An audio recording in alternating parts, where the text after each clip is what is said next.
572-0215. Rev-Up St. Lucia, the alpha of radio. Welcome to Meet the Minister, your inside look at government in action. Tune in every Friday at 10 a.m. on Rev-Up St. Lucia 97.1 FM for Meet the Minister, a powerful 60-minute conversation with a minister from the SLP government hosted by Jerry Fenelon. Get first-hand insights into the government's policies, programs, and progress as we discuss the issues that matter to you. Stay informed, stay engaged. That's Meet the Minister with Jerry Fenelon, Fridays at 10 a.m. only on Rev-Up St. Lucia 97.1 FM. And without further ado, let's say good morning and welcome once again to the host of Meet the Minister, Terence Fenelon. Mr. Fenelon, very good morning to you. Very good morning to you, Mr. Andre Paul, and to our viewers on Facebook, X, YouTube, anything else, space. We online. And Soufre, home of Auntie Emma. Nice to be here, Andre. We have a special guest, returning guest, the Honorable Dr. Virginia Poyot. We're going to get to her in a while there, Andre. But just let me wish our viewers and listeners a happy carnival. It's carnival season. You're going to color me red tonight, Andre? You look like a bacchanalist, you know. No. I'm going to make some money tonight. Oh, you're the smartest guy Exactly. Andre. Exactly. You're smart, yeah, man. So let me... this morning, we woke up to some very bad news, unsavory news, a shooting. Oh, yes. Well, you have any details on that? Well, I understood about 5 people got shot.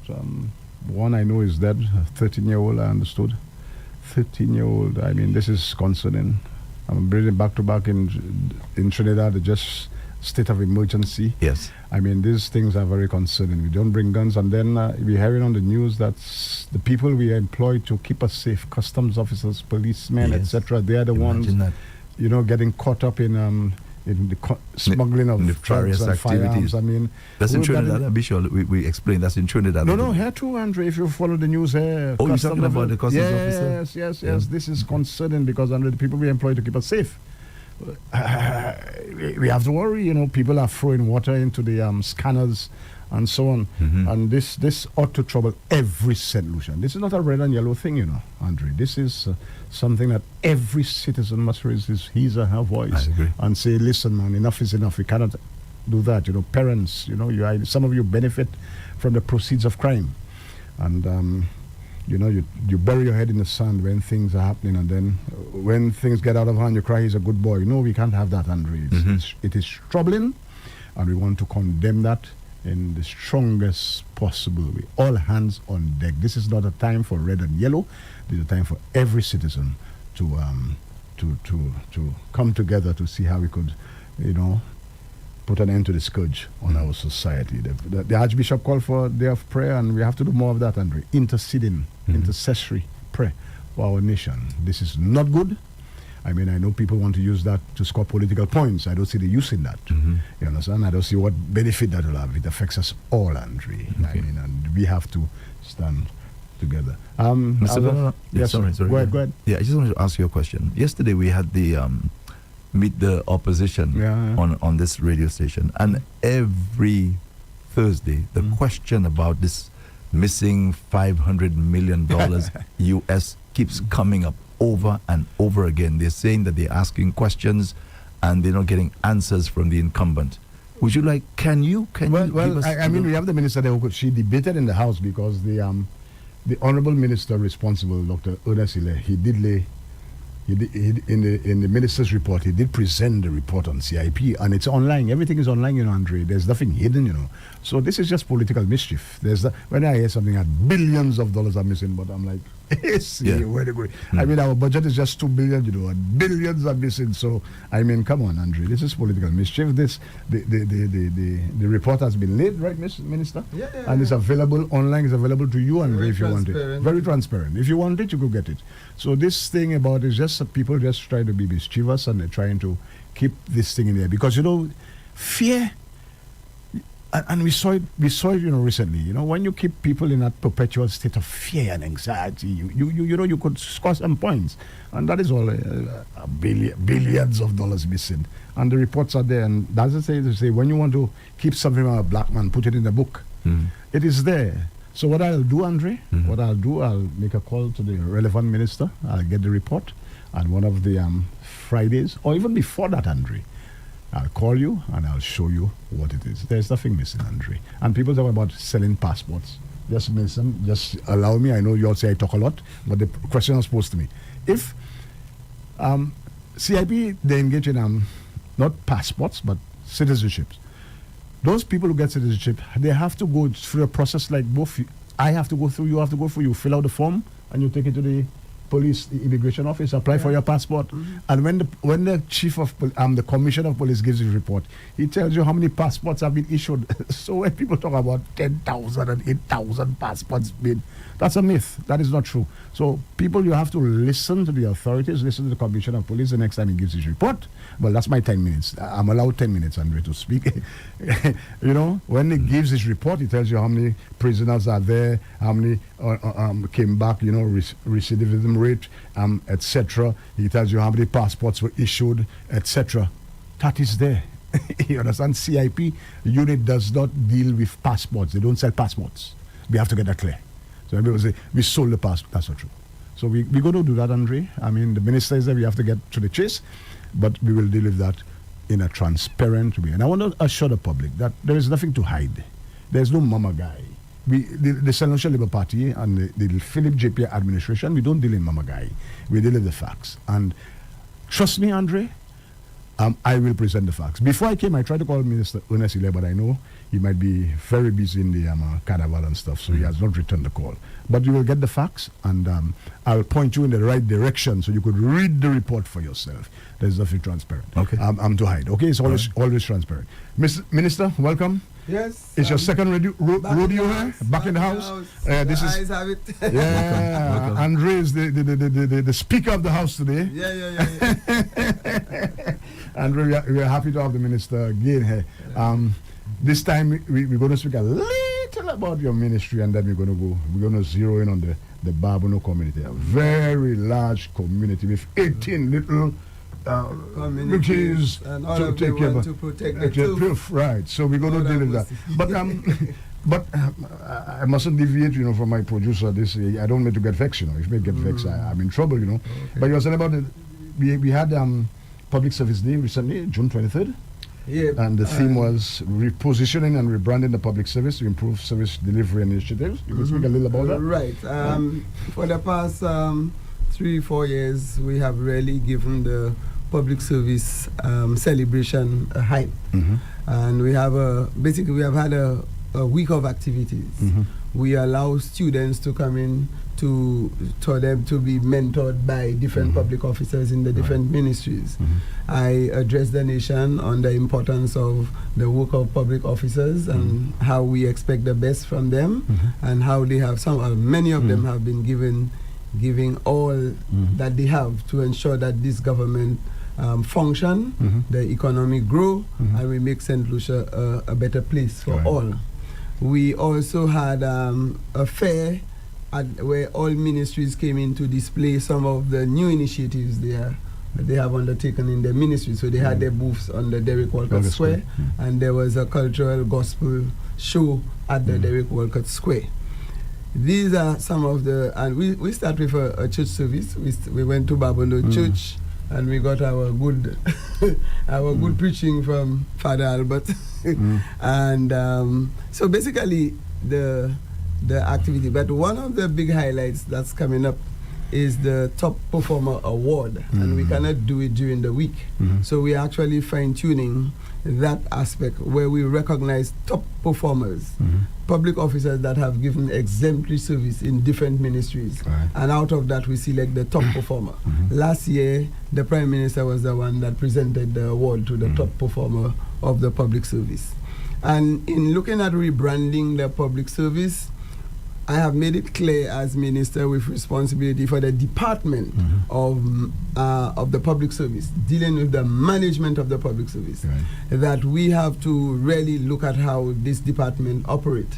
And as a result, I have coined what we call the 4 pillars. If you build in a house, you need 4 pillars, solid pillars. And these pillars look at legislation. the legislation we have in St. Lucia governing the public service, that has been there for over 40 years. Right. So this is obsolete, and we have a consultant who has actually completed the exercise. Now we are in discussion with the public and different stakeholders to ensure that it is reflecting. Right. One of the topical issues that will come up in the legislation, and that actually went viral on social media when I said that the issue of public officers engaging in politics. Yes. And that is a critical issue as to whether we allow public officers leave to go and engage in politics to contest, and if they do not win the seat, they can come back to their job. Right. So that is a big debate. Yes. But we have had examples in the region where it happens, and we can weigh the pros and cons, because some of the persons who can make very meaningful contributions to national development because of their job in the public service, they have to weigh whether they lose benefits that they would have accrued over a period of years and take the risk and enter into politics. And assuming that they lose their seat, then they are left in the wilderness. Right. So we are saying this is not fair for persons who have potential to serve the country. Then we have the issue of reclassification. How do you determine who should do what, and what experience, what skills, what abilities, what certification they need? Right. We have things like Standard 6 exams still around, and that is like 40 years ago. Yes. So the reclassification will bring the requirements for certain jobs up to speed. What are the modern times? Now we have technology, there is AI, there is all kind of skills you need for you to perform your work. Are we taking that into consideration? So therefore we have to review the reclassification. And when they say, Mr. Terence Fenelon, you have X, Y, and Z, these are the workload that you have, and how do we equate that to pay? Are you paid adequately for the job that you are doing? So when you do the reclassification, you put the experience, qualification, and everything you need, and you have to match that with what level of pay. And we have to compare with what's happening in the region to know if we are paying our public officers the right salary for the work that they are doing. So that is the reclassification. And then we want to bring all the different units in the public service under one umbrella. And that is why we are looking at the Orange Grove Plaza as the location, because we had in IT, when you had DG Gov, and we are helping all the other ministries come up to speed with information communication technology. Right. We have maintenance of all government facilities, that falls under public service. We have training of all public officers, that falls under public service. And we deal with the human resource management and development of all public officers in the public service. So public service is not a little unit on a side. It is the unit that is responsible for all the other ministries, including the Prime Minister and everything. So when it comes to appointment, transfers, discipline and everything, we have to process that to send to the Public Service Commission for decision. And we have about 12,500 employees. At the end of every month, we have to prepare the payroll for all the government employees. We have to process that to send to Treasury to pay. And government right now, as we speak, pay in the region of $53 million a month for salaries and wages for all government employees. So it is a huge task for that ministry to be able to, then we also look at organizational development. If one ministry wants to restructure, we have to help them reorganize, whether you have this level, that level, one person over there, if you need new staff, if you need to reorganize the way you work so that you can get greater level of productivity and results in the public service. So the public service itself is the hub of government, the machinery of government, and therefore we cannot leave it to chance. And that is why we are saying now we have to modernize it so that it can be in keeping with what's happening in modern trends and respond to the needs of the people. Yeah, so you said the work of the consultant, the work is in, and you're having discussions. We will have other stakeholders, people from outside, because we have other positive ideas. No, they have been consulting the unions. He met all the different interest groups. And stuff. So and go ahead. Yes, and then the fourth pillar is our strategic plan, our operations manual, and our implementation and action plan. That too is completed. So the public service will have clear direction on where this unit is heading and how we can help the government move the country forward in all areas. So how soon you think a big announcement will be made and say, listen, this is what we are? Well, it is within weeks because because that consultancy work has been going on for almost a year now. So we are at the tail end of it. So all these things are the report from the consultant, the reclassification that we just got funding from the World Bank for us to start the reclassification. It will take about a year for them to finish the reclassification. Sure. That is a very extensive exercise. The last time we did reclassification for the public service in St. Lucia, and it was introduced, was in 1992. Right. So I'm happy to hear that there is some kind of assessment evaluation. Yes. And things like experience and stuff will be taken into consideration for upward mobility. That is critical for us. Because I know a number of civil servants have been very dissatisfied with the fact that, that they have been forced to spend a lot of money to go and get a degree and, number of years, So they on the short end of the stick. So but there is also the component that we will add. In fact, the new legislation is adding a code of conduct and code of ethics for public officers. Right. One of the areas we are discussing now is whether we add key performance indicators for public officers, because a lot of some people have argued that about 30% of the public service do the work of the other 70%, but we do not have statistics to measure that. Right. So we have to let people know that they are actually serving the public, and we cannot let the public be unhappy, because that is what they are there. And we have to decide whether we just take anybody because you have a degree in this or certificate that we bring you to work to serve the public. You may have to go through some rigorous training before you are recruited as a public officer. Okay, so that is an area. And then you have to look at attendance. In fact, the private sector is complaining a lot about attendance. Right. The level of absenteeism is so high. So this is something you cannot serve the public, and you are usually absent. You are never there to serve them. So these are areas that we have to bring into looking at the public service, so that the people in the country can really give them thumbs up. Because other than that, you will find a small group carrying the heavy workload. And Mr. Fenelon, as a former principal teacher, you cannot leave your work for others because you have your class. And at the end, you measure to see whether that teacher has delivered, whether the children are performing. But when you are working in a team, some people may dodge and the others carry the heavy work. It's usually just a few that carry the work, and everybody, But if your class is not performing, you can see the results and say, you pull up your teacher and say, what's this, what's that? If your teacher is late, that means the students are there waiting. So you can use those kind of experience and draw it into the public service so that you can see results. Your school was a school every year. You could see the performance going up. Remember, say that again. When I was on the Public Service Commission, we actually pulled up the statistics, and that was the only school in the island. Every year that school was moving up, never went down. You heard that? By 1%. Yes, I did. I also heard something else, Minister. You said to pay public servants every month it costs the government $53 million. Yes, that's over $600 million a year. That's a lot of money. So how challenging is it for a government to raise that kind of money on a monthly basis? Well, it's the taxes, because when we came in, government could barely do it.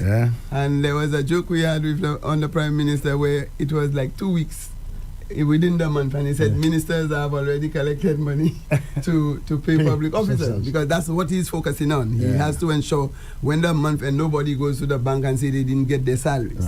So when he got that amount, he was celebrating.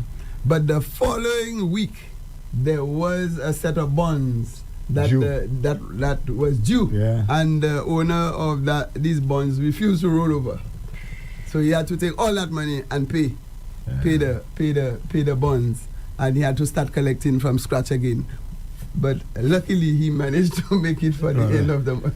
But one thing I learned from people who work with Sir John, the first thing Sir John did, it doesn't matter what it is, the first thing he always did was to make sure that he took out the salaries for the civil servants. This is the mantra. And apparently of Sir John did that, Kenny Anthony, and now the Prime Minister. Yeah, because that's the first order of business. He said everything else can suffer, but when it comes to paying people, he said you cannot employ people, let them work for the month, and at the end of the month you tell them you don't know if there is money, you cannot pay them. He said no, it must never happen. He pulled that up first. So that comes from taxes and everything else that he has to collect. And I understood Sir John did that perfectly. First order of business, salaries for civil servants, and I'm happy to hear that. That's because that is important. So basically, these are the four pillars we're looking at to strengthen the administration of the public. Great stuff. I know we come into your constituency, but let me just.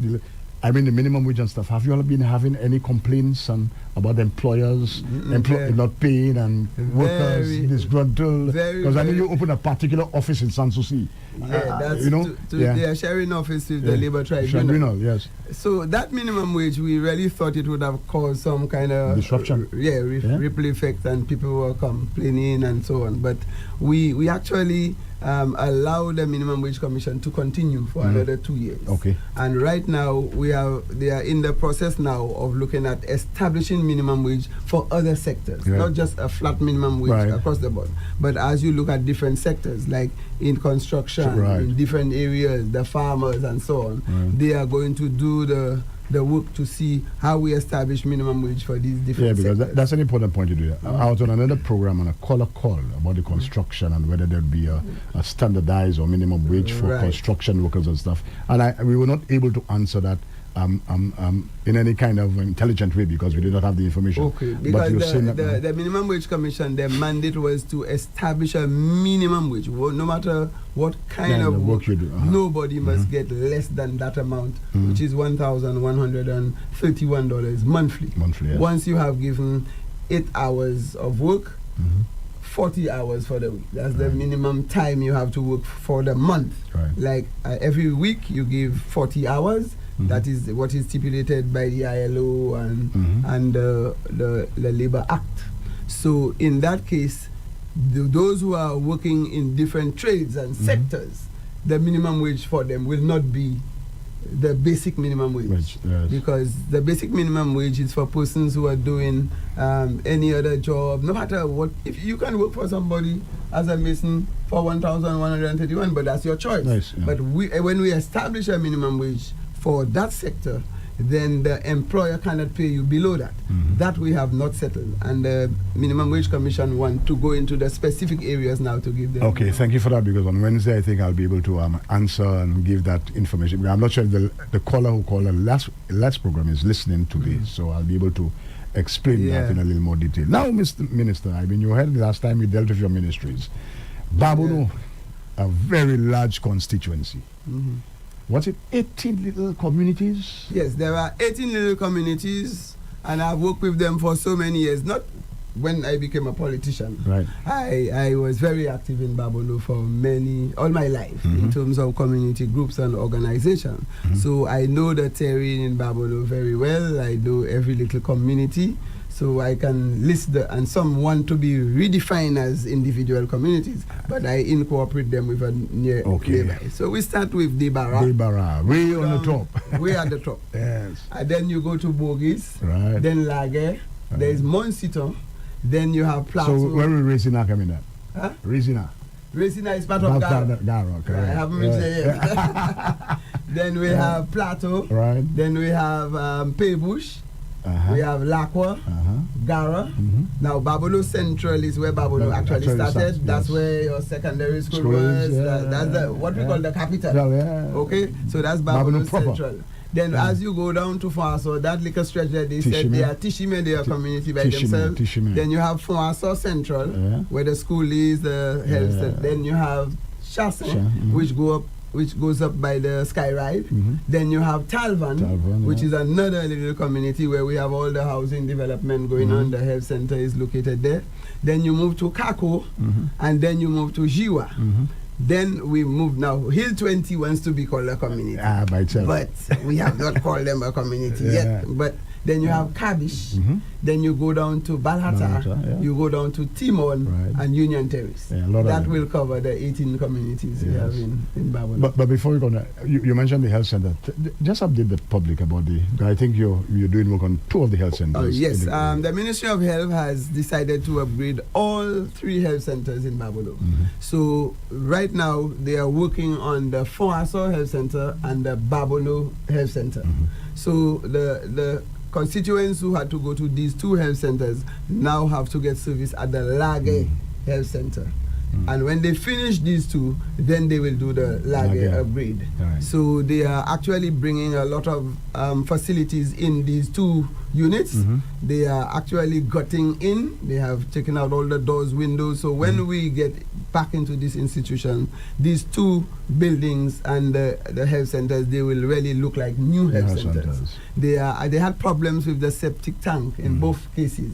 So that will be addressed, the water supply, and they are actually improving a lot of the electrical and other facilities. They are actually retrofitting inside of these health centers so that it better serves the public. In the case of Fongaso, they are going to put a gazebo for the people to wait for the nurses. Fongaso? Yes, in Fongaso. That was missing, Right. And all that is close to the Fresh Start housing development. So it's part of the whole development of that area.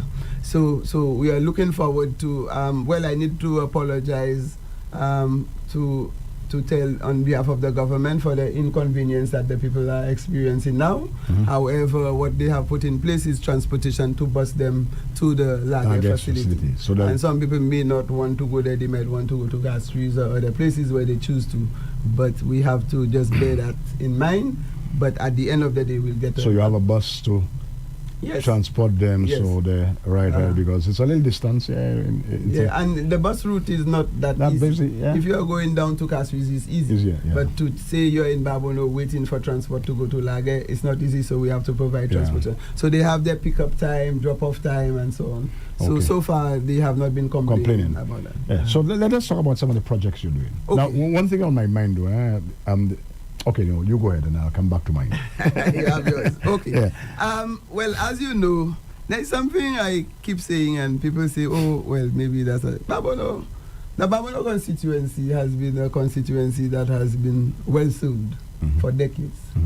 And there is something about Babono constituency where they do not stay in opposition. They always go in government. Whether it's UWP or Labour, from 1982. They have been in government. So it means every parliamentarian that comes will do something extra for Babono. So Babono... Now you said every parliamentarian. You did not say Labour or UWP. You said every parliamentarian, whether Labour or UWP. When you come, you have to make your mark. Yes. Understand?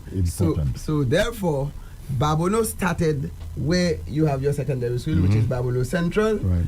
There is the church there. That church was built in 1947.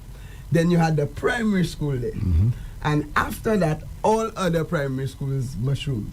Okay, and later they came and they put the secondary school there. You were the one that piloted that for 20-something years. 24 years. Okay? So, and then we had the first health center there. We had the first post office.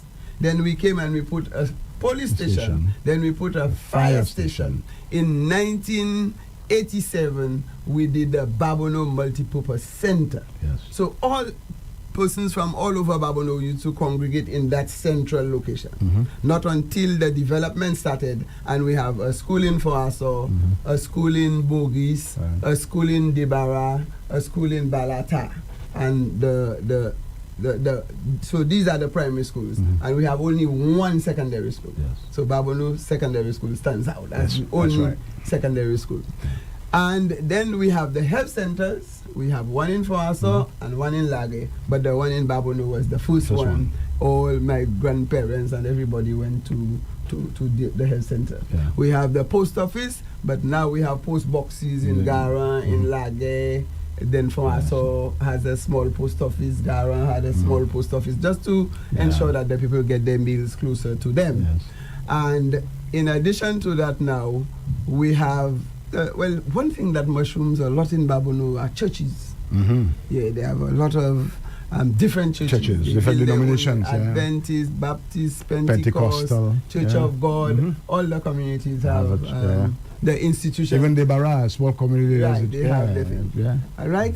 And the major challenge is that Babono people really, interestingly, Fenelon, when you have a community meeting, you assume that the people are coming with a whole shopping list and they want this and they want.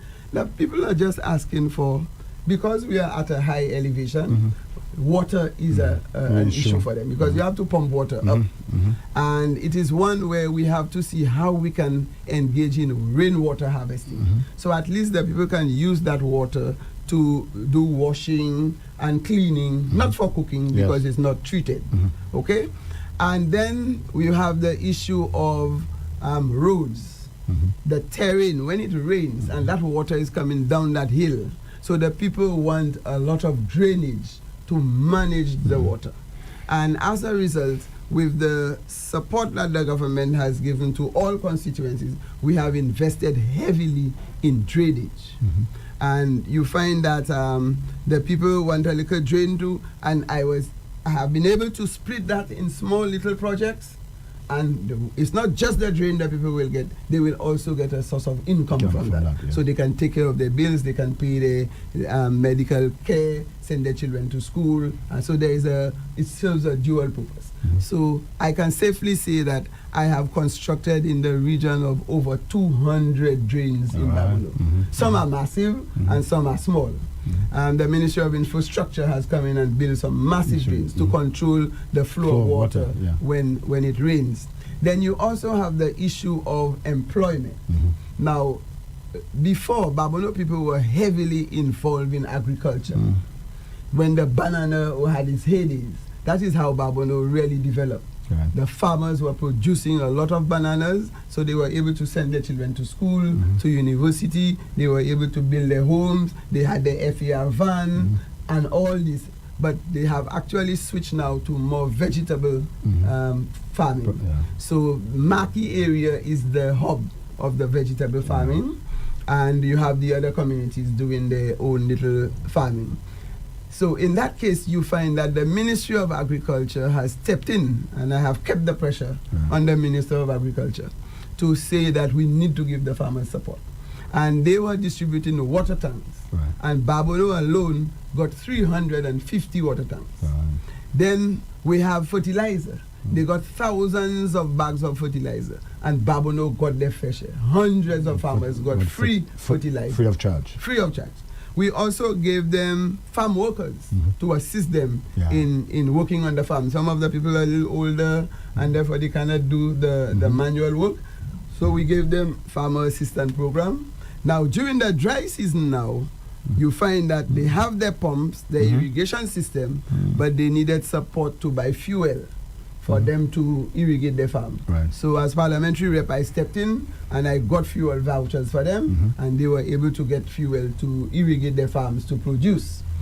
So these are areas, and as I talk to you now, the Prime Minister has committed to improving the road network for the farmers. There are some farmers who are basically almost abandoning their farm because they cannot get to the farm. Or when they produce, they cannot bring their transport there to carry.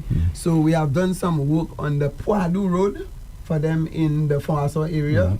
And now I have done some work in Maki, but it has gotten bad. So the Prime Minister is stepping in now, putting some heavy resources to help the Maki farmers. I was there last week.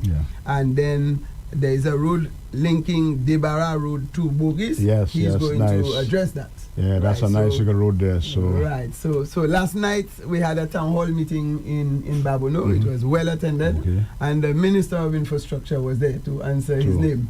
So he raised the hope. It looks like Babono will definitely be getting some good roads. Well, I could talk about the road, some of the roads there. But there's one from Garan coming down to the bridge. I mean, I know you will be giving that some attention at some point. The Asuba Road. The Asuba Road it will create a link road between Gara and Bogis. And that has been the #1 road I said we have to do. So last night the Minister of Infrastructure announced that road will cost about $5 million. So we are going to connect. Now, when we connect that road, it will create a free flow of traffic. Right. From Lage, Bogies, and back into Gara. Right, okay. Because these people are almost like dead end. After a certain time, no transport goes down there. And they are stranded, and therefore they have to walk right up to the Lakwa junction for them to get transport. The people at Bogies, they have to walk right up to Lage in order to get a transport at a certain time of the day. So but with that link road, the traffic will flow, and they will be able, that's a big ease up for them. So they were very pleased last night that this announcement came. Was made. And then there is another road by Aplau they call Lafitte. Yeah, I know. And the people who live inside there, definitely that one is on the list for. Yeah, I almost got stuck there once. I had to go down to the bottom of the road to see my officer, education officer. And, Oh yes. Oh, he'll be happy. He'll be happy. So far, we have been doing the drainage. Yes, and now we come into. Yeah, so that would be wonderful. Yes. Yeah. And then we have a little road we want to name after Kimani Melius in Bogies. Your Kimani. My boy, my son. my foot son. Right, so we are going to upgrade that road and name it after him. Right. But we are also now engaged in what we call the Wall of Fame. Well, you copied that from me, from the school. You all copied that from the school. Yes, but we'll have our Babono Wall of Fame. Yeah. That was your school Wall of Fame. That's right. So we'll have the Wall of Fame, and we are recognizing some outstanding persons in Babono. So far we have identified about 14 persons to put on that wall. Okay. So the work should start next week. And we also want to give the little communities, so thanks for sharing that Wall of Fame concept. It seems that people want it. And we have 4 names there already. People got Mr. Toussaint, Mr. I think we will take about 2 of yours. Mr. Emile. Yeah, we'll upgrade them to the Babono Wall of Fame. And Mr. Fenelon. Just is it. Yes. So we will be having Wall of Fames in the different communities. Great so stuff. they are going to recognize people outstanding persons who have from done the community. Outstanding work in their respective communities. Let me ask you, because you said about employment. I know when we were there, the agro-processing plant in Fenelon.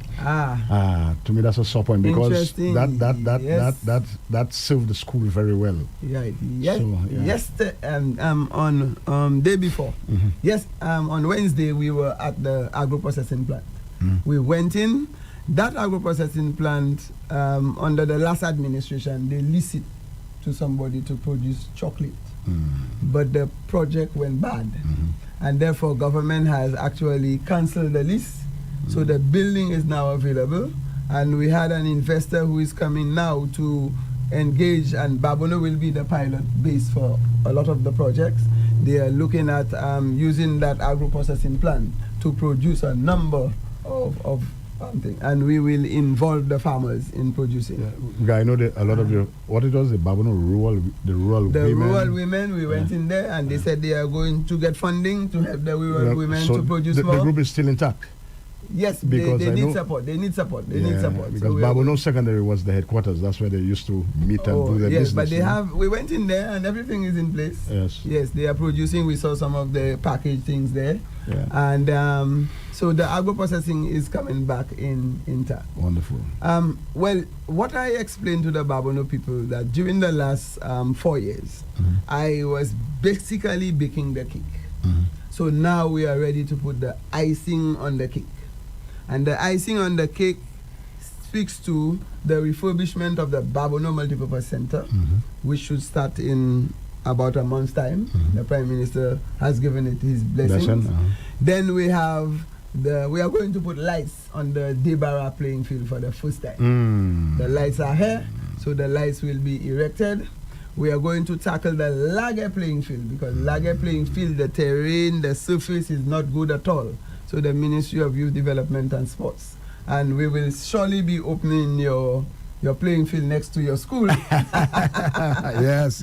Right. We are going to put toilet facilities there. We actually put an additional toilet facility for Aso, and there's one we put at Debara, and we just finishing the one for the Balata playing field. None of these fields had proper toilet facilities for spectators. I know the Lage playing field is excellent. That could be the home ground for Babono, because it could take a 300-meter track. So, and they can have have cricket, football and athletics. track. Athletics, Yeah, yes. it's built for that. Right. It's there. So we did the water treatment plan for Debara. Debara people did not have proper water. They were getting their water straight from the source, which is La Source. So that's one community. When Wasco has problems with water supply, they do not have that because they are not depending on water coming from the John Compton Dam. Their water is coming straight from the mountain and goes into the supply. And they have a water treatment plant there, which actually purifies the water, not just put a little chemical or anything. It actually purifies the water. And it serves the community. And it costs $1.3 million to do that project. They're getting their playing field. Then we completed the Lager Smart School. That's one of the most modern. That cost government in the region of $7.3 million.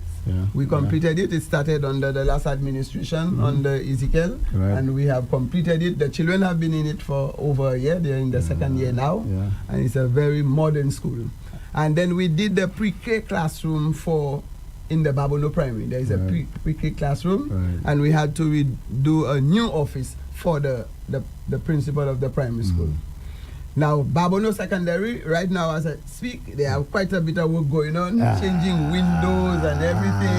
We resurfaced, you were there just before you left. We resurfaced, that place was producing a lot of dust. We resurfaced there. That's right. And we have done quite a bit of electrical work, changing windows, changing doors. So the school, I'll let them know there's a situation in the mold, and that has been addressed. So so we are dealing with all the issues of Babono Secondary. In the primary level, Balata is the top performing primary school in the CPEA. And this, as we speak now, they actually remove all furniture. They are going to do some serious work on the Balata school. So all the schools have gotten some level. In fact, from I saw, when they did the concrete roof, I think you had a similar problem. That's right. There were leaks in the roof. The government spent $175,000 to address the roof problem, and they replaced all the toilets because the toilets they had there were like domestic toilets when they constructed the building. But you find that the children, because of frequent use, the handles are broken. So they put more solid toilets there for them. Andrew, we're going to open the lines in a while. You get the numbers, but I'm happy that you gave Doof. That's my partner, Honorable Ezekiel. I still say Honorable is my good friend. His props, because as you correctly said, and I had the privilege of working with a number of them, and every parliamentarian, I could tell you, they worked well with the school. And Mr. Ezekiel Joseph was no different. We started with I think I started with Finiston, right down the road. Ezekiel just before. So they did well, all of the parliamentarians, and I must give Mr. Ezekiel his props. Doof, my good partner. Yeah, Mr. Ezekiel Joseph. We met recently, and he called me my rep. So, I mean, I have never done it before, Andre. I mean, there's a time the two of us fell out, but we're very close. And I could tell you, with the school, he gave a lot of support to the school. I could tell you. And all the ministers, including you, the support that I received as a principal from his brother Ezekiel Joseph, and all the others, Mr. Finiston, all even he was not the what's his name, Gaspar, everybody. So I can say I work well. Sometimes I felt well. Maybe I was too political. I don't know if I showed any political colors, but I guess. But yes, Ezekiel, I have never given you a props, but I'm doing it publicly now, Mr. Ezekiel Joseph. You did well. When they prick you, whatever come out, show up. I had to be here. But I could tell you there was no with Ezekiel there was no what Belrose doctrine. You understand? When I ask him for something, I said, bro, I need this, I need 3 laptops. He would give me some talk first, but his attaché would come on, we'll get through and stuff. And that was a working relationship that we had. So it was not a red and yellow thing, even though sometimes you figure, you're on the other side. But we were cool, and he did his work. So I'm happy that you have acknowledged that, because that's one of the first things you said, that all parliamentarians did their best Yes, everybody. for the community. He did the police station. Yeah. People quarrel about the location. and Yes, so I know on, that. There was a problem with the location, the road, But- and taken on the road, and Right. but it served a great purpose, I think. So we did good. Right. So everybody come and they just, it's like They pass the baton. building blocks. Yeah, and it's a you keep relay. adding. Yes, That's so right. that is what we have been doing for. You could give the numbers. Sure. You need And your headphones. people already on standby. Oh, people on standby. Now, let me just housekeeping. We're not going to give any speech. You're going to ask your question. Okay, no speechifying because, sorry, not that I'm going to be rude or anything, but if you're going to speechify, I am going to ask Andre to cut because we have others who are willing to call. So just try to get quickly to your question and we can move on. In the meantime, let me just give the numbers. Yeah, let's give the numbers. The fixed line is 572-9710, 572-9710. That's the fixed line. Yeah. Or the WhatsApp is 287-0971. WhatsApp is 287-0971. So our first call. Oh, yes. Good morning. Thanks for calling me, the minister. Let's have your question, please. Hello, good morning. Yes, good morning, sir. I'm saying good morning to Madam Minister. He's kind of low. 1 minute is kind of low, Andre. Just speak up a little, caller. Yeah. Good morning. Yes, I'm saying good morning to Madam Minister, Andre, and your fellow co-host. Morning. Morning. I have one question. I did call the minister sometime back on another show with a pertinent question, which is about 4 years pending. I am one of the workers who were made redundant in August 2021 at the CCC, and yet still waiting to be settled. I know that was brought to the minister, and they have difficulty. They have not paid redundancy. I'm asking what's the update on that. Yeah, it's 4 years. August 31st will be 4 years. Yes, okay. Very good question. Thank you, caller. Thank you very much. So what I would want to know is where that case is now. He said they did not pay him. Was that lodged with the Department of Labor for redress? I don't know if the caller is still online.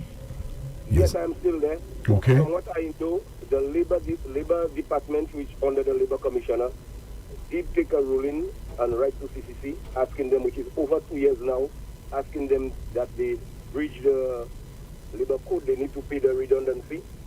And from what I know, CCC has refused to pay. I understood that they were supposed to have a meeting with you. I don't know if it took place, so I'm not going to accuse you of being in that meeting. But it is 4 years, and I feel it is unfair that after 4 years you're asking for what you work for and you cannot get it. Okay. I suppose you'll want to give your name and contact offline? You can get my name and contact from Andre. Yes. Right. Okay. Andre, All right. So, thank you very much. All right. I will address that problem because these days I've been hot on a number of cases. I was able to mediate in the case with First National Bank and NWU. Yeah, right. That was resolved successfully. It's the same thing, but mine has been 4 years. Yes, Yes, so I'm just yeah. saying I'll pull it up. Let me see where it is.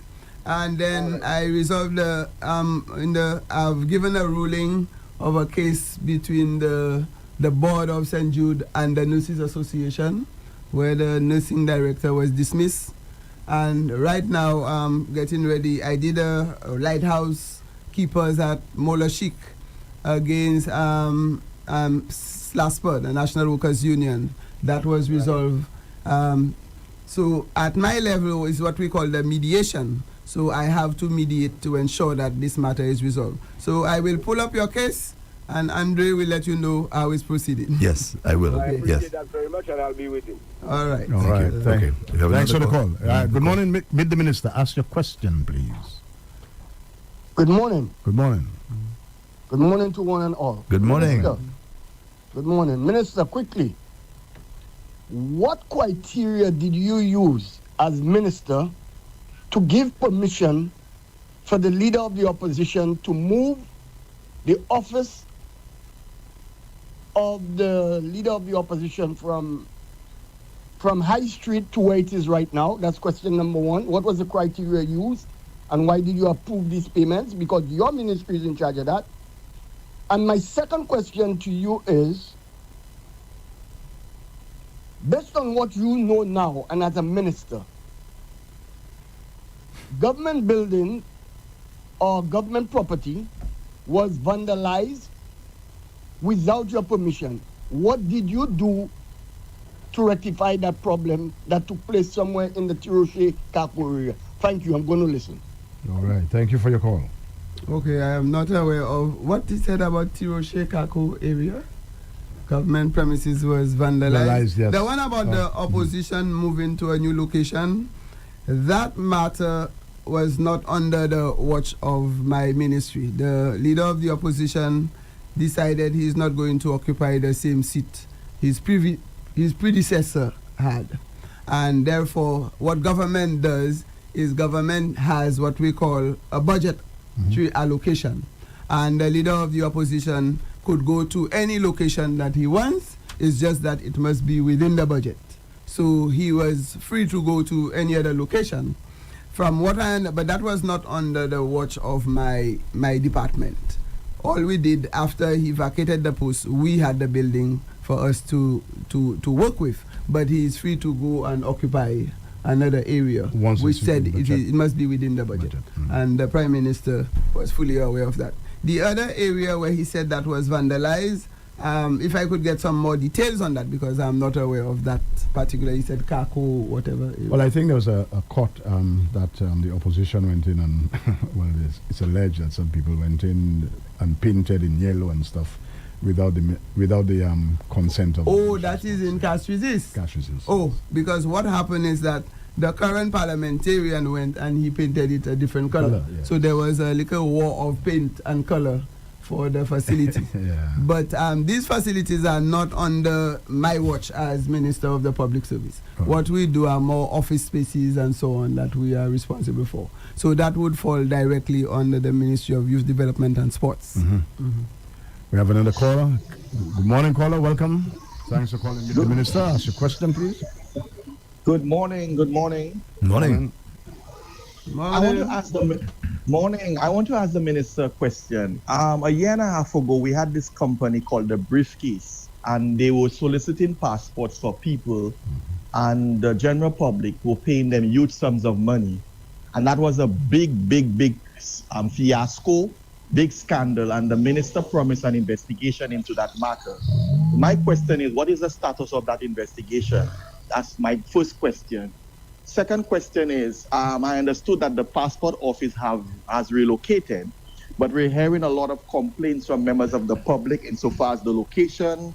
As for example, pregnant women are saying that the flight of steps is too much for them, and there are no elevators in the building, and the place is small. So persons that the general public have been complaining as to the location. What is the minister going to do to remedy that situation? Thank you. Thank you for your call. Okay, we start with the briefcase issue. And when we started, we noticed that some persons were making a fortune out of that.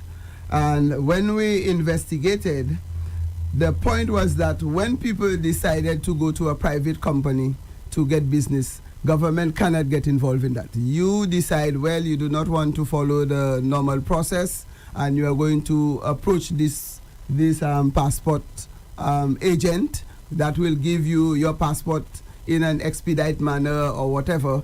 Government decided not to get involved in those private arrangements. What we were concerned about was to expedite the process from our end so that the people can get timely service. So the acting labor commissioner at the time, what he did, he doubled up staff so that we could speed up the process, because the transition was a bit hectic. There were so many people who wanted to change their passports at the time, and we were able to reduce. They were working on Sundays and Saturdays, calling people to come and collect their passports, and we put more staff, and as a result, so that means it immediately put those passport agents almost out of commission, because people could get their passport done in a timely manner. So that is how we address the matter. But if somebody chooses to go to them, yes, you are free, because they said it wasn't only passport they were processing for them. They were doing passport photos. They were doing all kinds of other arrangements. So it wasn't just the passport. So people were prepared to pay that money for them to get it. Yeah. Andre has been very kind to us. He's given us some extra time. Andre, that's wonderful. Yes, 10 minutes. Good morning, Meet the Minister. Welcome. Ask your question, please. Hi, good morning. Good morning to Cherry. Good morning. Good morning. Madam Minister. Good morning, Andrew. Good morning, sir. Morning to you. First of all, I would like to congratulate the government. I just received some news that KM2 Solutions are expanding its operations here in St. Lucia. Mm-hmm. I mean, they're in the business of process outsourcing. Mm-hmm. And I think they, over the next month, well, starting next month, at the first phase, they will be employing some 300 new people, which is good for our youth. Yes. And they will be utilizing some 40,000 square foot of space at the Orange Grove Plaza.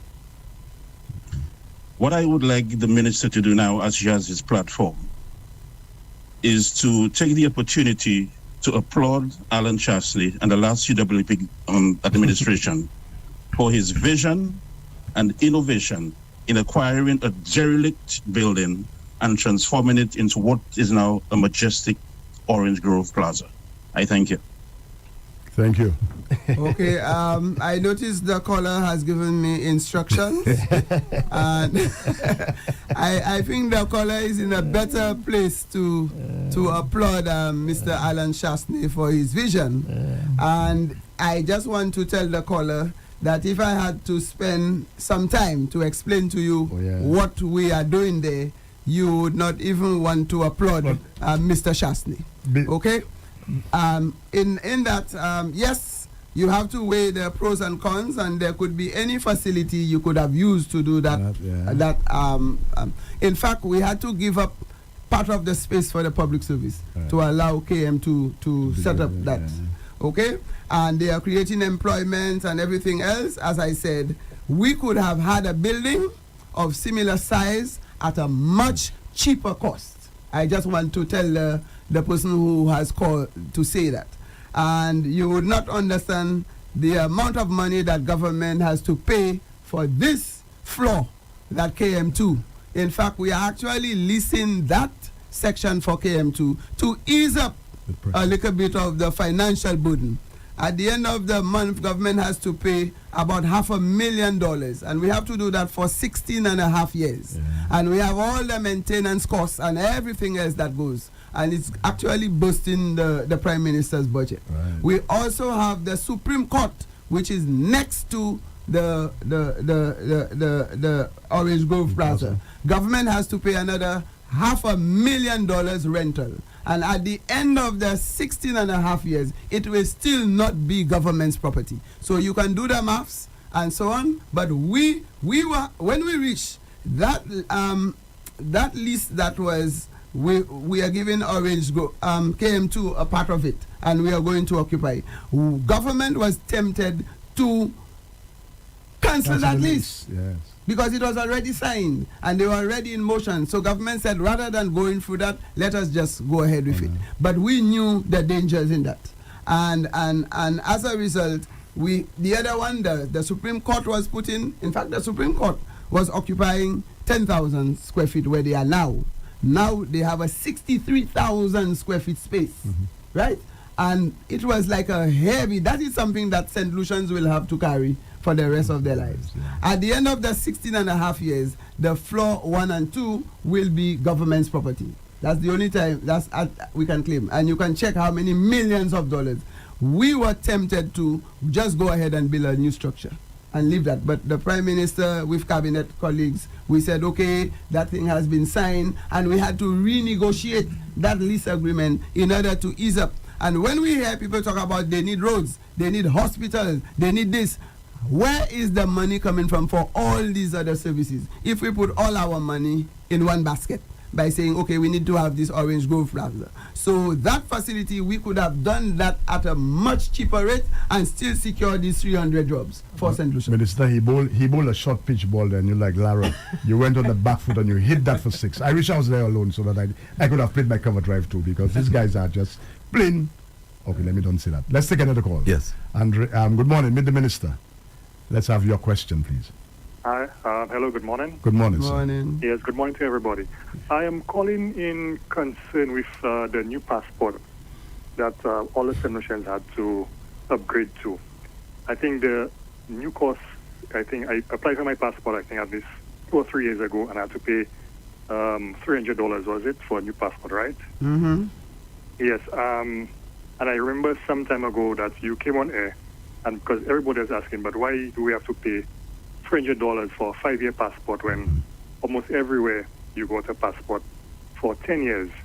And in your response was due to security concerns, we had there was an increased security features on the new passports and all of that stuff.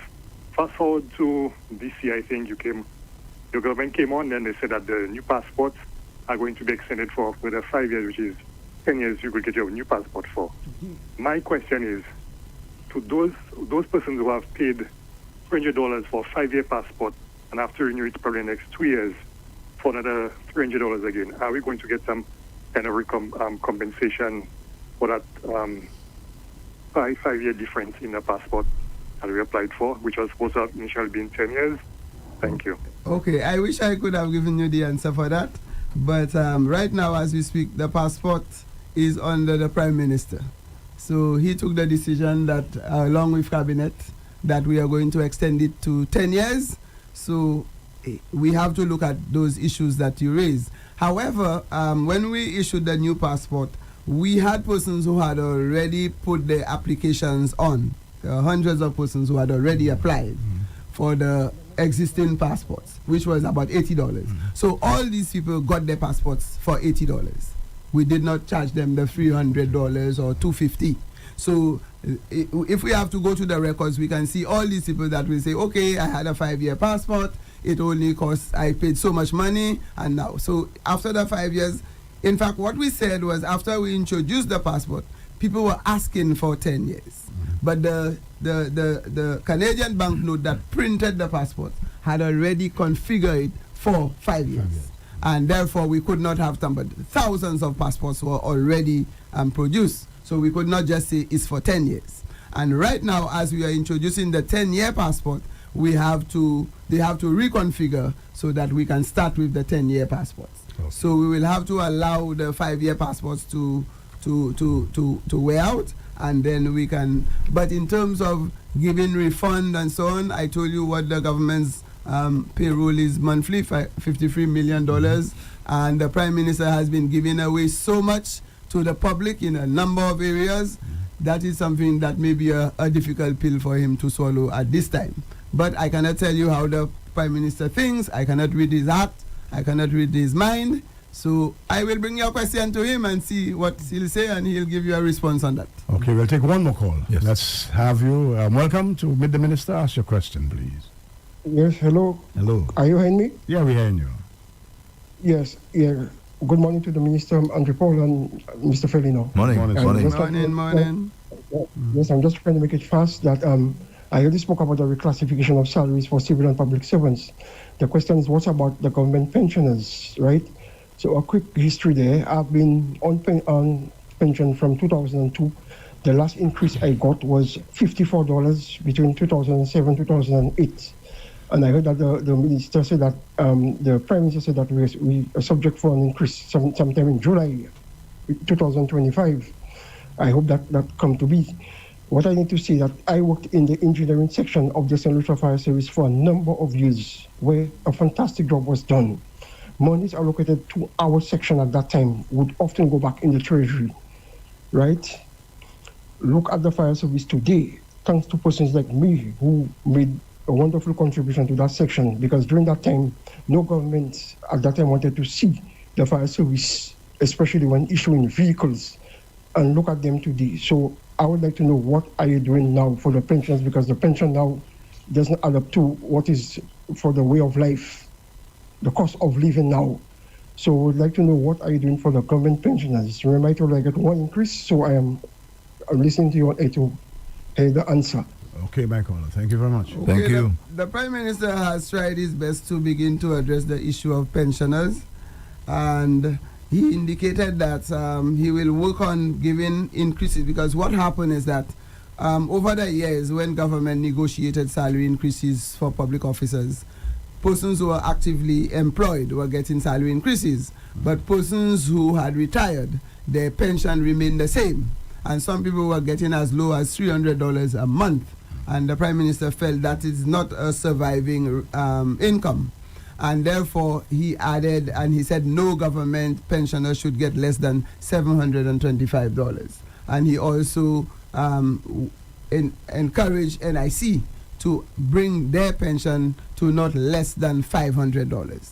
And then he said that he will look at when public officers get an increase in salaries, pensioners must also get an increase in salaries. So that he will keep his word, and then we'll look at, for example, over the period of time that you talk about, there are maybe public officers who have gotten over 40 to 50% increase in salaries over this period, and these people's pension remain the same. So I don't know if he will be willing to make some adjustment before he apply the new increase, so that at least pensioners, but he has to look at that within his own budget and what he is capable of giving. Wonderful. Andre, I think we have had a wonderful day. I think Minister? so too. Mm-hmm. Yes. Minister? I think this was good. You answered the questions. Andre, today we had more calls than before. Yes, I'm very pleased. I think the minister was able to explain in the ministry, and then Babono what she has been doing for the 18 little communities. And we expect to see good things. Yeah, maybe the next time I come here, we will talk about women in politics. All right. It's not the normal politics for women. Because politics is a male-dominated environment. So it would be good to get an experience of what it is like when you have a woman parliamentarian. It's completely different. Right. So, Andre, the emphasis, the focus is completely different to what the way people like Fenelon think. Again, you know, when we hear it's Andre strictly the facts, no misinformation, disinformation, propaganda or lies. If you think that I have misled you, let me know. We don't come here to mislead. I have a reputation to protect. And the Prime Minister will not allow us to spread lies on this program. So I want to wish everyone a happy carnival. And let me thank the public, the callers. Let me thank Andre for his patience with difficult people like us. And just keep Fenelon under control. So Andre, it was nice. Have a good weekend. Great weekend, great carnival. Please be safe. Put the guns down. Have clean fun. Okay, and so that when we wake up in the morning, we're not waking up to bad news. Let us keep the country safe, please. So until again, Andre, next week Friday. That's right. Adios. Thank you very much, Mr. Terence Fenelon, and of course, Virginia Albert Poyet, for your time today. Thank you. Minister. I wish you all the best. Thank you. Well, this has been Wake Up and Live on Rev-Up St. Lucia for today, Friday, the 18th of July. You can join, as Terry said, next week Friday, same time from 10 until 11 for another Meet the Minister. Do enjoy the rest of your day, and as they said, have yourself a safe carnival weekend. Andre Paul saying so long.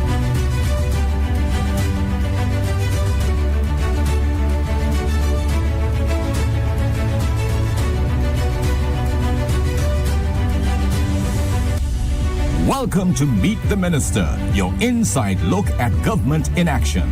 Tune in every Friday at 10 a.m. on Rev-Up St. Lucia 97.1 FM for